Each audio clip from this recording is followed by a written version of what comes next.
Hello friends, हम इस lecture में स्टैटिस्टिक्स के बारे में स्टडी कर लेंगे। जैसे कि व्हाट इज़ डेटा के बारे में हमने स्टडी कर लिया। नेक्स्ट है ना व्हाट इज स्टैटिस्टिक्स। स्टैटिस्टिक्स क्या है, स्टैटिस्टिक्स क्यों वर्क करना है, उसके अंदर के टर्म जो है वो हमने तो प्रैक्टिकली देख ली, उसके इक्वेशंस भी सॉल्व कर लिए, जैसे कि मीन मोड मीडियन के वो भी हमने सॉल्व किया। अभी उसको थ्योरेटिकली देखते हैं स्टैटिस्टिक क्या है। स्टैटिस्टिक इज एन फाइनेस्टिक्स field that is then involve the collecting analysis analyzing and interpreting the process presenting and organizing the data। आपके डेटा को एनालिसिस करना, डेटा को कलेक्ट करना है, डेटा को एनालिसिस करना है, उसको इंटरप्रेटिंग करना है, प्रेजेंटिंग करना है, डेटा को प्रेजेंट करना है और डेटा को ऑर्गेनाइज करना है, स्ट्रक्चर फॉर्मेट में उसको कन्वर्ट करना है।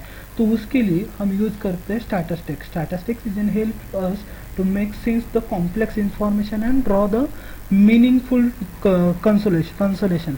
उसको मीनिंगफुल कंसोल्स के ऊपर आना है तो उसके लिए हम स्टैटिस्टिक्स का यूज़ कर सकते हैं। तो उसके की एस्पेक्ट्स क्या है, इज एन डिस्क्रिप्टिव स्टैटिस्टिक, जिसके अंदर हमने देख लिया mean mode median standard division, फिर उसको वेरिएंस निकाल दिया, रेंज निकाल दिया, उसके हिसाब से हम डिस्क्रिप्टिव स्टैटिस्टिक निकालते हैं। This involve the summarising and describing the features of the data set. आपके डेटा सेट के जो फीचर्स है उसको डिस्क्राइब करने के लिए हम यूज़ करते हैं। तो उसके लिए सेंट्रल टेंडेंसी भी यूज़ कर सकते हैं and the measure of the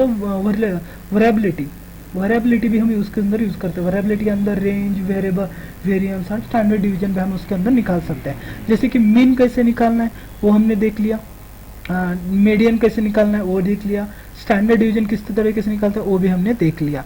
okay, next is inferential statistic is an a branch of the simple and make the predictions or the inference about the large population. आपके large population के ऊपर आपको meaningful predictions देने हैं, या फिर the technique including the hypothesis testing, या फिर कोएफिशिएंट इंटरवल, या फिर रिग्रेशन एनालिसिस करने के लिए हम उसको यूज़ करते हैं इन्फ्रेंटल स्टैटिस्टिक को। प्रोबेबिलिटी मीन्स प्रोडक्शन करना है, स्टैटिस्टिक पॉसिबिलिटीज दिखाने, this is N study for the randomness and the uncertainty. Uncertainty data है तो उसके ऊपर यूज़ करने के लिए हम प्रोबेबिलिटी का यूज़ करते हैं। डेटा विजुअलाइजेशन के ऊपर हम ग्राफ्स वगैरह प्रेजेंट करते हैं, ग्राफ्स है, चार्ट है, तो उसके लिए भी हमें स्टैटिस्टिक्स का हेल्प होता है। स्टैटिस्टिकल मॉडल्स यूज़ करते हैं, mathematical model that represent the relationship between the variable in the data set. आपके डेटा सेट के रिलेशंस क्या है वो शो करने के लिए हम यूज़ करता है। तो उसके बेसिक टर्मिनोलॉजीज कौन से है, तो जैसे कि हमने ऊपर देखा था ना population. Population is an entire group of the individual or the item that are the interested in the study. जो आइटम से इंटरेस्टेड है उसके अंदर यूज करने वाले हैं, या फिर ग्रुप ऑफ द डेटा, तो उसको हम पॉपुलेशन बोलते हैं। Sample mean subset of the population. Population का एक पॉइंट लेना है उसको सबसेट बोला जाता है। जैसे कि हम नंबर ऑफ 100 पीपल्स है, 100 पीपल के उससे मुझे क्या करना है, एक ही पीपल के ऊपर या फिर 4 पीपल के ऊपर मुझे क्या करना है, टेस्टिंग करना है। जैसे कि फॉर एग्जांपल हम बता सकते हैं कोविड की जो हमारे पास कोविड की जो लस आ गई थी, या फिर कोविड की जो हमारे पास जो मेडिसिन है, वो मेडिसिन जब इन्वॉल्व हुआ, जो इन्वेंशन हुआ, ऐसे क्यों कैसे हुआ, डायरेक्टली हुआ है क्या, नहीं, उन लोगों ने क्या किया था, कुछ लोगों के ऊपर उसको टेस्टिंग की थी। जैसे कि पॉपुलेशन तो बहुत सारा है, नंबर ऑफ ग्रुप्स है, उनके ऊपर नहीं किया, कुछ लोग सैंपल, जिसे हम कोविड वॉरियर बोलते हैं, कोविड वॉरियर को बाजू को निकाल दिया, उसके ऊपर जो उसकी लस आ गई उस लस को उसके ऊपर क्या कर दिया, टेस्टिंग कर दी। जैसी वो टेस्टिंग सक्सेसफुली हुई उसको अप्लाई कर दिया बाकी के लोगों के ऊपर, मीन्स पॉपुलेशन के ऊपर उसको क्या कर दिया, अप्लाई कर दिया। तो इज ना सैंपल एंड पॉपुलेशन, इसको हम क्या बोलते हैं, सैंपल एंड पॉपुलेशन। सैंपल को निकालना है, उस सैंपल के हिसाब से हमें क्या करना है, पॉपुलेशन के ऊपर हमें उसको क्या कर देना है, अप्लाई कर देना है। तो इज ना सैंपल एंड पॉपुलेशन हम इसको कह सकते हैं, सैंपल एंड पॉपुलेशन बोल सकते हैं। तो सैंपल डेटा, सैंपल लेना है और उसके ऊपर पॉपुलेशन के ऊपर हमें क्या करना है, उसको अप्लाई कर देना है। इज ना sample and population data. Variable means क्या, इज ना कैरेक्टरिस्टिक्स और the property that can be very among the individual in a population और द सैंपल। उसकी कैरेक्टरिस्टिक्स क्या है वो बताता है। जैसे कि फॉर एग्जांपल हमने बताया उसकी उसका इजन प्रॉपर्टीज क्या है, या फिर उसकी कैरेक्टरिस्टिक्स क्या है वो हम बता सकते हैं। जैसे कि कलर है, हाइट है, उसका वेट है, उसका एज है, ये क्या है वो हम उसके ऊपर क्या सकते हैं, बता सकते हैं। इसको अर्थ है ना पॉपुलेशन, इसे क्या बोलते हैं हम, पॉपुलेशन बोलते हैं, या फिर इसको क्या बोलते हैं, सॉरी इसको क्या बोल सकते हैं, वेरिएबल बोलते हैं। तो वेरिएबल इज है ना प्रॉपर्टीज और कैरेक्टरिस्टिक्स। वो प्रॉपर्टीज है या फिर उसकी क्या हो, कैरेक्टरिस्टिक्स है। कैरेक्टरिस्टिक्स या फिर हम उसको क्या बोल सकते हैं, प्रॉपर्टीज बोल सकते हैं, जिसको हम क्या कर सकते हैं, जिसके हिसाब से उसको डिवाइड कर सकते हैं प्रॉपर्टीज के हिसाब से। और data is an collection of value observation variable, data उसी को बोलते हैं, जैसे हमने पहले लेक्चर में देख लिया है उसको। डेटा मीन्स क्या, data is an collection means observation variable, जो ऑब्जर्व करें उससे जो कलेक्ट करते हैं उसे क्या बोला जाता है, डेटा बोला जाता है। नेक्स्ट मीन एवरेज, मीन निकालना है means number of terms divided by number of terms का sum of the all value divided by number of values, कितनी वैल्यूज उसको डिवाइड कर देना। मीडियन मीन्स मिडिल टर्म जो निकलते हैं उसको मीडियन बोलते हैं। Mode means number of terms occurred in the data set, कितनी बार आ रहा है फ्रिक्वेंटली, उसको बोला जाता है mode. Range means an difference between the height and lowest value, उसको डिफरेंट करने इसको रेंज है उसका। वेरिएंस निकालना is an measure the how much the value is an data set differ from the mean, उसका मीन का variance निकाला, square root निकालना है। Standard division square root of the variance, variance का स्टैंडर्ड डिवीजन निकाला। Histogram is an graphical representation, graphically उसको क्या करना है, हमें प्रेजेंट करना है, तो ग्राफिकली प्रेजेंट करने के लिए जो यूज किया जाता है उसको क्या बोला जाता है, हिस्टोग्राम हम बोलते हैं। उसके बाद है आपका correlation, correlation means is N measures of the relationship between the two variable, दो वेरिएबल के बीच में का रिलेशनशिप क्या है, means independent variable and dependent variable में का रिलेशनशिप क्या है, उसको कोरिलेशन बोला जाता है। प्रोबेबिलिटी, लाइकहुड और चांसेस, कितनी बार इवेंट ऑकर हो रहा है उसको प्रोबेबिलिटी बोला जाता है। Hypothesis testing means is an statistical method used to make the decisions about the population based on the sample, sample के हिसाब से पॉपुलेशन के ऊपर आप क्या डिसीजंस लेने वाले हो उसको बोला जाता है hypothesis testing.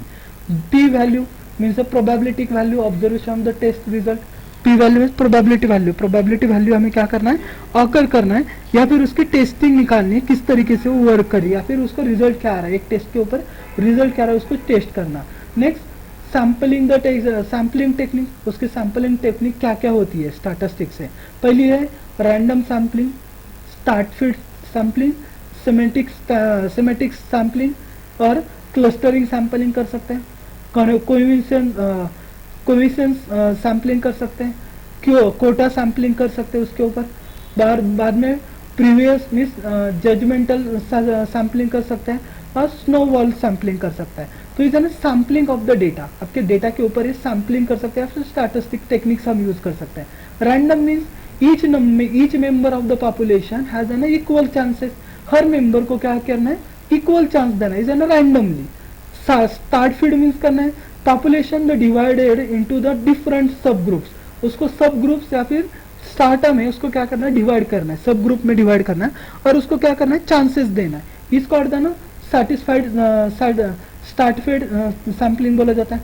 Semantic sampling means sample selected by the regular interval, particular time के अंदर ही हमें उसको पर्टिकुलर टाइम देना है, जैसे कि 30 मिनट के अंदर, या सॉरी 10 मिनट के बाद मुझे क्या करना है, सैंपल लेना है, या फिर 30 मिनट के बाद मुझे सैंपल लेना है, 1 आवर के बाद मुझे सैंपलिंग लेना है। इसको सेगमेंटिक sampling means selected the regular interval from the order list of the population, order list of the population के हिसाब से हमें लेना means you might to select the every 10 person on the last on the list, हर list में से जो भी 10 पर्सन है उसका आप सैंपल ले सकते हो, या फिर आपका पर्टिकुलर टाइम के बाद आप सैंपल ले सकते हो, इज है ना सिमेटिक सैम्पलिंग। उसके बाद क्लस्टरिंग मीन्स डिवाइडेड पॉपुलेशन है divided in the clusters means cluster means group, जैसे कि हमने ग्रुप डिवाइड कहाँ पे किए थे, इज ना स्टार्ट फीड के अंदर। Start feed and clustering are the same, क्योंकि दोनों को ही हमें ग्रुप में डिवाइड करना पड़ता है, यूजुअली बेस्ड ऑन द गोग्राफ्स और ज्योग्राफी और जियोग्राफ और द नेचुरल ग्रुपिंग के हिसाब से हम उसको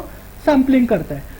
कोहिमेशन सैम्पलिंग के अंदर sample is selected based on the easy for access करने के लिए इजी होगा, इसके हिसाब से हमें उसको सैम्पलिंग करना है। For example surviving the people at the shop mall के अंदर सर्वाइविंग कैसे करना है, इसके हिसाब से करना है। Quota sampling this is an research set quota for the certain characteristic के हिसाब से हमें क्या करना है, उसको सैम्पलिंग करना है। फॉर एग्जाम्पल एज क्या है, जेंडर क्या है, कलर क्या है, उसके हिसाब से हमें क्या करना है, उसको सैम्पलिंग करना है। Sir the participant that meet this the quota, उसके पार्टिसिपेंट को उसको मीट करके वर्क करना है। प्रीवियस मीन्स जजमेंटल, प्रीवियस क्या था अब क्या आने वाला है, जजमेंट करना है, जो दो रिजल्ट आए उसको कंपेयर करना है, कंपेरिजन के हिसाब से हम कर सकते हैं, इज एन प्रीवियस। और snowball sampling means existing study, subject क्या है, recruit the features subjects from the among their the acquaintances, इसके हिसाब से हमें क्या करना है, स्नोबॉल कॉम्पिटिशन करना है। तो इज एन स्टैटिस्टिक्स, ये स्टैटिस्टिक के टेक्निक्स है। कौन सी स्टैटिस्टिक्स आप यूज करने वाले हैं, सैम्पलिंग टेक्निक कैसे ले सकते हैं, तो इसके टेक्निक्स हैं। Okay, this are all of the about the sampling. Next lecture में हम नेक्स्ट टॉपिक डिस्कस कर लेंगे। Thank you.